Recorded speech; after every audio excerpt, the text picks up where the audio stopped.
Hello, I'm Dr. Helen PENSANTI, and welcome to Doctor, where medical conversation meets everyday understanding for you and your health. Today, we're talking about postural orthostatic tachycardia syndrome, or POTS. This is a condition where the body's autonomic nervous system doesn't regulate blood flow when standing. Patients experience dizziness, palpitations, fatigue, brain fog, and rapid heartbeat. Though not fatal, it can be highly disruptive to daily life. To help us understand this, I have invited Dr. Bryn Henderson, a board-certified physician and leader in regenerative medicine. Dr. Henderson, thank you for being here. Well, thank you for having me. It's my privilege. What exactly is POTS? POTS is a disorder of the autonomic nervous system. When someone with POTS stands up, their heart rate jumps up at least 30 beats per minute within 10 minutes. But without blood pressure dropping, that sudden tachycardia leads to dizziness, lightheadedness, and fatigue. Most patients feel like they'd be better lying down. All right, so you're saying that they stand up, the heartbeat starts beating faster, but the blood pressure doesn't start going up. Yeah, and they're not getting the blood upstairs. So there's a decrease in the perfusion of the brain. They don't have enough time to fill up the ventricles, and the pump doesn't have any blood to push upstairs. That's what's going on there. So then we have the dizziness, the lightheadedness, and the patients, like you said, feel better lying down. Well, who has this? I have people coming into my office all the time that go, "Oh, by the way, doc, I've got POTS." They seem to know, what they have. You bet. It's a blessing they have and knowledge of it, but POTS most often affect young people, adolescents and young adults. It can appear sudden, sometimes after a viral infection or major illness, and it often overlaps with conditions like ehlers and chronic fatigue or migraine. All right. Do genes play a role here? Yes, genetics plays a part of this picture. Some patients have mutations in the norepinephrine transmitter gene that cause too much adrenaline in the bloodstream. It is part of the autonomic nervous system. Other studies show signals in genes involved in connective tissue and nerve signaling. So it's not just one single gene, but a mix of inherited tendencies that raise the risk. All right. When it starts developing before birth, can they spot it as an embryologic connection? Well, I think the answer is not directly. POTS is not a congenital malformation. It's embryological because the autonomic nervous system develops from neural crest cells. And if there are genetic tendencies towards connective tissue fragility, like the ehlers, that can later contribute to the circulation problems we see in POTS. So what does traditional Chinese medicine do for POTS? In TCM, POTS is seen as an imbalance of Qi, Yin, and Yang. And the patients with fatigue and dizziness are thought to have the Qi deficiency. Those with racing heart and anxiety are often described as a Yin deficiency creating heat. Treatments may include acupuncture, herbal formulas to strengthen Qi in the Yin, and dietary support. Well, how do you diagnose POTS in your office?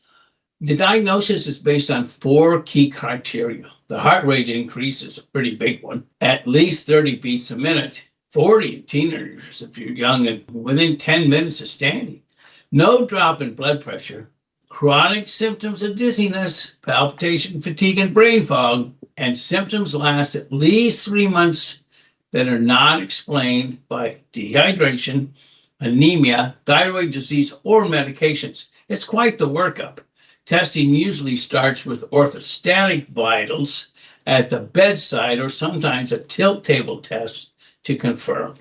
All right, so let's talk about this tilt table test you mentioned. What exactly that is you take the table and you tilt it and you see how the body reacts to the standing. but in a controlled setting so they don't fall. The patient lies on a flat table, then the table is tilted upright, and while the heart rate and the blood pressure are monitored in someone with POTS, the heart rate goes up, but without a big drop in blood pressure. This helps confirm the diagnosis and rule out other causes like vasovagal syncope, where blood pressure and heart rate both fall during the test. All right. What is the standard of care today in the United States? We focus first and foremost on lifestyle, increase fluids and salt to expand blood volume. Wearing compression stockings help. Start with a recumbent exercise. Physical activity, fitness is great. So these people need to be in a reclined or semi-reclined position and gradually build up conditioning. Avoid long, hot showers, standing still or skipping meals. Practice slow position changes, usually you count to 10, and stress management with yoga or mindfulness.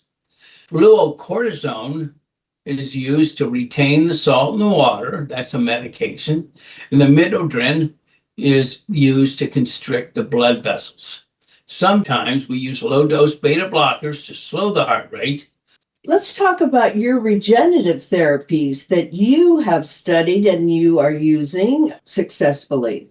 Well, this is still experimental, but right now, the regenerative cell therapies used in oncology sometimes cause POTS as a side effect rather than treating it. So research in the nerve repair suggests regenerative approaches like regenerative cells or engineered conduits that support nerve healing and might one day help patients with neuropathic POTS. It's a future avenue, not a current therapy. Another interventional option is stellate ganglion block. That's an injection that goes where the sympathetic nerves congregate and it temporarily interrupts them.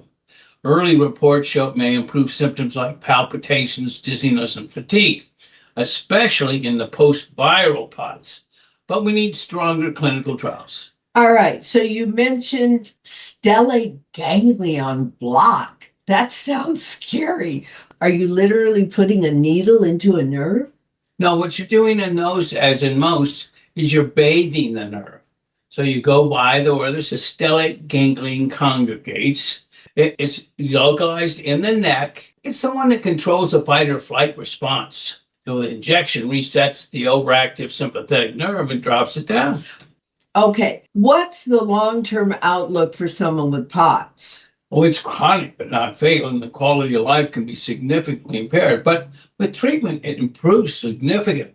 Children and teens often do better over time. Adults usually experience a long-term fluctuating course. The key message is that POTS does not shorten lifespan, but it does require ongoing management and follow-up. I know you probably have a mnemonic for POTS. What is it? It's the word STAND.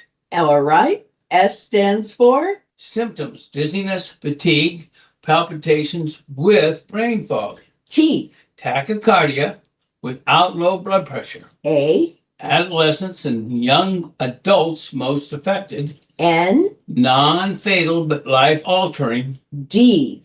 Daily lifestyle changes are key. Well, thank you, Dr. Henderson, for guiding us through POTS, a condition that can be frustrating and confusing, but is now better recognized and increasingly understood. If you or someone you know struggles with dizziness, fatigue, or a racing heart when standing suddenly, know that help is available. With lifestyle adjustments, medical care, and ongoing research, patients can find real hope and meaningful improvement. So thank you for being with us. If you would like to see Dr. Bryn Henderson in person, I encourage you to call 714-639-4013. His office is at 615 East Chapman Avenue in Orange, California. That's in Orange County, California. And if you'd like to get in touch with me, go to my website, www.askdrhelen.com. That's www.askdrhelen.com. DRHELEN.com. Until next time, I'm Dr. Helen PENSANTI. This is Doctor to Doctor, where real doctors share innovative information to bring hope to you for your health. Join us next time. Bye for now.